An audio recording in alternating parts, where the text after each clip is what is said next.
最近因为寒流有被少过冬鸟嘛飞去南边较热闹的所在，花莲野鸟学会就发现讲，市区最近看到一只二级保育类的西伯利亚灰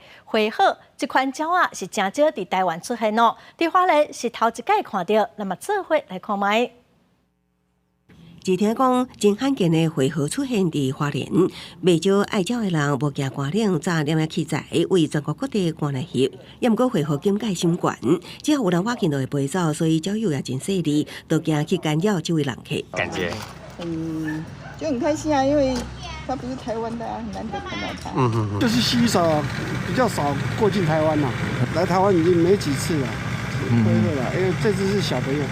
灰鹤平常热天的时，主要活动伫西伯利亚繁殖市境；寒天的时，会迁徙到欧洲甲中亚热带热带，全世界大约40万只。花莲是头一摆发现这只体型较细，点破是找无路才会飞来台湾。它在迁徙的时候，可能遇到一些气候的变化，一些比较急剧的